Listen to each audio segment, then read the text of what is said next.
Their next ride might be their last. The Morris family got lost trying to find Zoo Gardens theme park, but that's okay. They found another amusement park instead.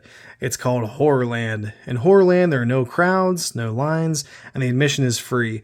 It seems like a pretty cool place, but that was before that heart-stopping ride on the Deadly Doom slide and that terrifying experience in the House of Mirrors, because there's something weird about the rides in Horrorland. Something a little too creepy, a little too real.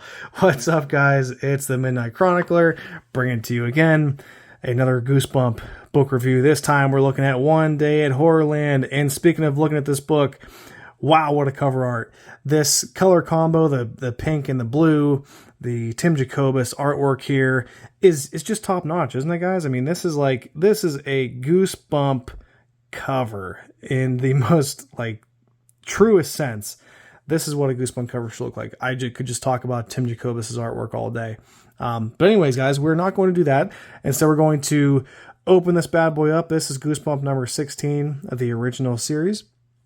And I'm going to give you my thoughts. This is definitely one of the more well-known Goosebump books. It's much talked about. And leading into this one, I never read it, even as a kid. This is my first time reading. And I have a lot of thoughts about this one. From the jump, guys, I heard mixed things about this book. To some, this is a classic. The cover art, like I mentioned, certainly is. To others, it's been called kind of overrated. To me, 95% of the way through this one, I was seriously leaning toward total praise for One Day at Horrorland until I got to about page 125. Really, as I got toward the end of this book, actually, guys, this is where it got off the rails, which is super unfortunate because up to that point, I was actually crossing off a lot of concerns that I had about this book and that I have about many Goosebump books. But for this in particular, I was worried that the short length would kind of keep the reader from really exploring the park. It didn't. You actually get a pretty good insight as to what Horrorland is and some of the creatures there and some of the rides. So you get a good in-depth look at the park. That was a concern, and that was crossed off in this book. They do a good job with that. I had heard that the book starts slow. It does not.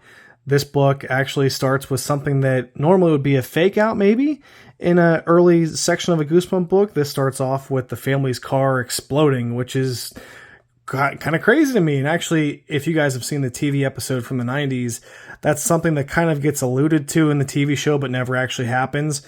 In the book, the car just explodes right off the bat, and they're pretty much just screwed. So that was kind of a pretty exciting beginning, to be honest with you. I also am always, as you guys probably are, concerned about annoying siblings. The kids being rather annoying, are the brother and sister dynamic, does that work at all in this book? And there are definitely moments in this book where the kids are annoying each other, but overall, I've definitely read worse, especially from Goosebumps. But with these things in mind, guys, I was really feeling good about this book, like I said, for 95% of it. The plot moved quickly, but didn't feel thin, if that makes sense. The world and the monsters that R.L. Stine creates here are interesting. The family dynamic works well. They're as believable a family as it's going to get in Goosebumps, which sometimes can be up and down. The rides were also unique. They were all different. They kept my interest, and they made my imagination kind of run wild, which was also very good, especially for a kid's book like this. Even at the end, when it all was revealed to be an elaborate TV show set up by real monsters for their monster channel, I didn't feel that this book took too much, or that this took too much away from the book, I should say, guys. The fact that it was a TV show, being the second to last twist, technically, did not ruin the book for me, which is good. So far, so good. Like I mentioned before, guys, I had seen the TV episode from the 90s, and I knew about the whole twist about it being a television show for monsters, and that there being some kind of meta universe where monsters are actually watching humans get scared for fun, and that being kind of like a meta twist going on. So I knew that going into the book, which I was fine with. I thought, okay, if that's the end twist, no big deal. This one's going to, really kind of knock it out of the park for me. But you'd think for an average level twist, that would be okay. But sadly, it gets way worse. let's go ahead and make the jump, guys, and spoil the ending, shall we? I hate doing this to you. If you haven't read it, if you don't want to be spoiled, go ahead and click off the video. But let's just talk about the ending here. I have got to get this off my chest to somebody, and since you guys are my willing participants here on this channel, you enjoy these reviews, you guys are awesome. I know that you'll want to hear about this ending. You want to hear about it, right? Okay, so let's go ahead and just do it. We come to the end, right? Okay, so picture this. The monsters turn out to be real. The family is cornered. They're completely screwed. They're literally backing into a pool of death.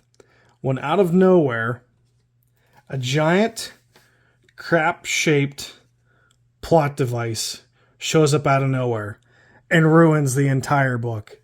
This plot device in the book is the sister, the older sister, the main character for all intents and purposes, figures out the monster's weakness.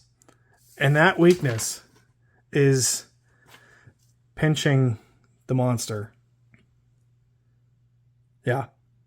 They pinch the monsters and the monsters deflate. Just like my excitement for this book deflated when I read that. I'm serious. And if you've read the book, you already knew this was coming. That is just awful. One Day at Horrorland, unfortunately, does not come out of it quite as clean as Welcome to Camp Nightmare. Even for a Goosebump book, guys, this ending is some Nickelodeon type stuff. So One Day at Horrorland, just to kind of wrap it up with a nice bow for you guys here on the channel.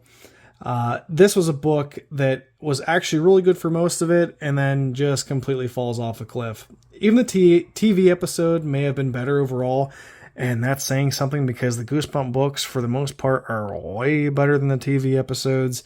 But guys, One Day at Horrorland for me is a 6 out of 10. Oh gosh, I wanted so much better for this book. Peace.